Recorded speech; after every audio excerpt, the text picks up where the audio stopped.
Assalamu alaikum wa rahmatullahi ta'ala wa barakatuh.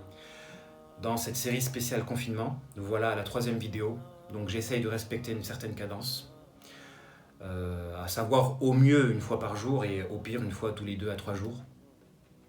Il fut un temps où lorsque j'observais des personnes parler devant leur caméra et diffuser la vidéo sur YouTube, je me disais c'est de la pure folie. Il faut croire que lors d'aujourd'hui, je suis tombé dans la même situation, à savoir parler face à une caméra, donc il n'y a personne autour de moi. Et alors que j'ai toujours été un partisan de l'enseignement face à face. Pour moi, je pense qu'il y a une privation de baraka dans un enseignement qui se fait par les outils modernes de communication. Cela étant, je sais que ça peut être utile à de nombreuses personnes, donc ces nombreuses personnes qui vivent reculées, loin des grandes villes et qui ont besoin justement de ces outils pour pouvoir apprendre. Mais il faut savoir que la véritable science, la science qui transforme, est une science qui doit se prendre à la manière prophétique, c'est-à-dire face à face. Parce que la lumière, je pense qu'elle est entravée par ces outils modernes de communication. Mais c'est un sujet que j'essaierai de développer dans une autre vidéo.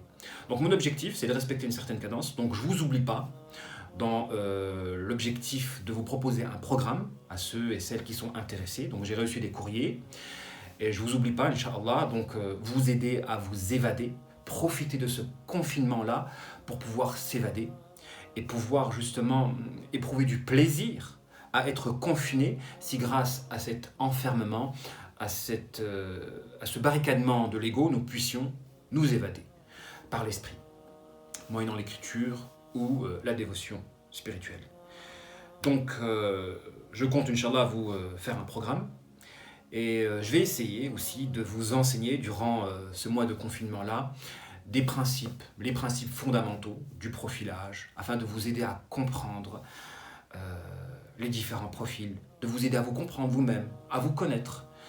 Il est vrai que j'ai énormément étudié les profils laids. J'en ai fait une spécialité. Et pour vous dire, franchement, à l'heure d'aujourd'hui, j'en suis saoulé. J'ai envie de mettre de côté ces profils. J'ai fait le tour, la sociopathie, les psychopathes, les doubles facettes, les pervers narcissiques, etc., etc. Donc j'ai fait le tour des profils troublés. Et je pense que j'ai un manquement à l'endroit de l'enseignement des profils qui sont nobles, des profils lumineux, des profils angéliques. J'ai donc beaucoup parlé, durant mon engagement, mon militantisme, des troublés dans la personnalité, des shayatines, des démons, de la possession, etc.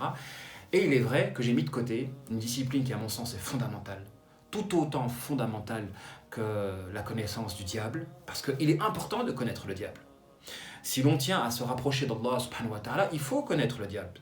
Donc ça fait partie des connaissances obligatoires. Pourquoi ? Parce que le diable, c'est l'ennemi, c'est l'adversaire, c'est celui qui va se mettre en face de nous dans le cheminement qui nous mène à notre objectif. Donc c'est celui qui va nous empêcher de nous épanouir, celui qui va tout faire pour nous empêcher d'atteindre notre objectif. Donc connaître le diable, connaître ses ruses, c'est fondamental. Et il est important de savoir que le diable ne nous attaque très généralement, jamais directement.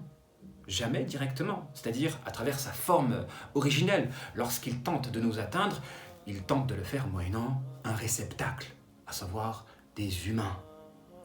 Et c'est pourquoi la connaissance des troublés dans la personnalité ou la connaissance des réceptacles démoniaques, de ces gens à même de porter en eux le démon, c'est-à-dire le démon va les choisir comme des véhicules, des montures pour pouvoir atteindre son objectif de corrompre les humains nobles et lumineux.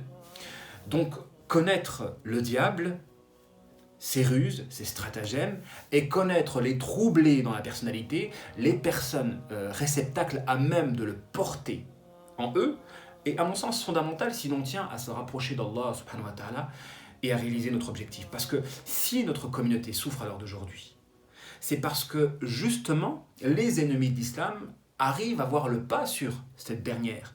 Et comment un ennemi extérieur peut avoir le pas sur notre communauté, si ce n'est par les hypocrites, les ennemis intérieurs. C'est à cause des hypocrites, des ennemis intérieurs, donc des gens qui ont une apparence islamique, mais qui en réalité sont des corrupteurs internes de la Ummah, c'est à cause de eux que les ennemis externes peuvent avoir le pas sur notre communauté. Et c'est pourquoi, lors d'aujourd'hui, les musulmans souffrent de par le monde. Donc à mon sens, il est fondamental d'apprendre à les connaître, à les reconnaître, afin de les montrer du doigt, de les démasquer et de s'en protéger et de les fuir.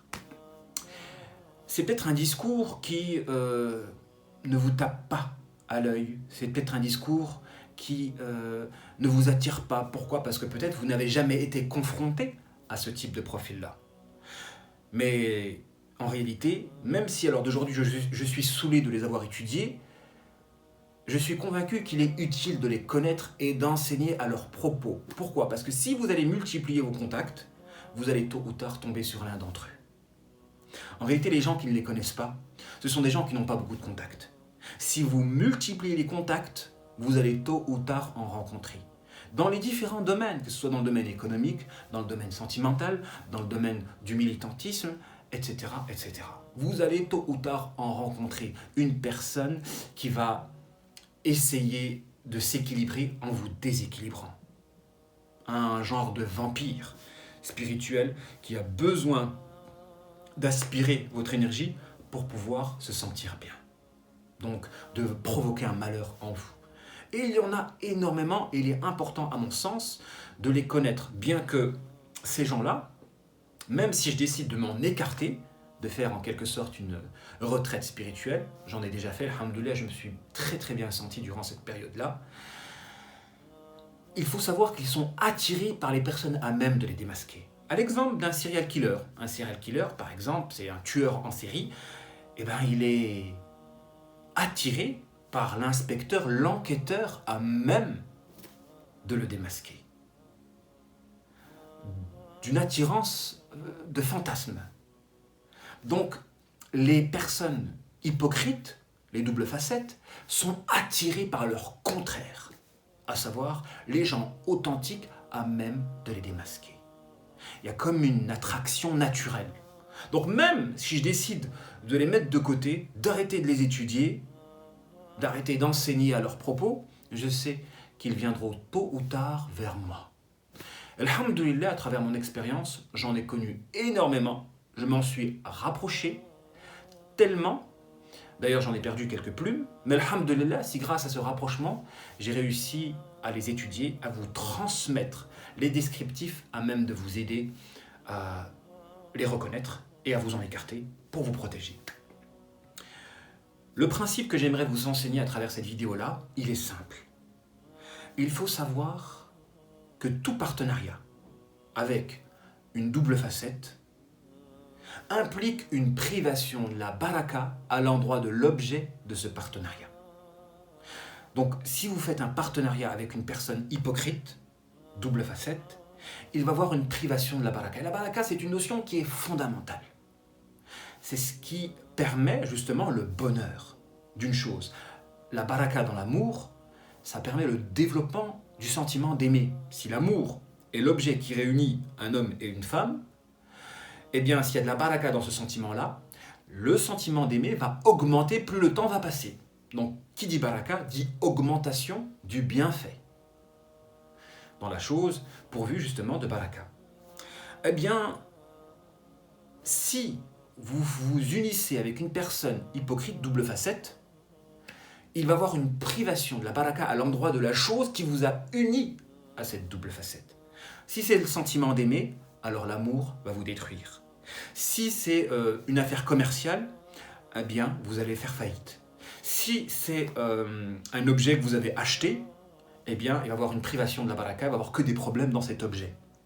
En réalité, je répète, cette règle-là, elle est fondamentale.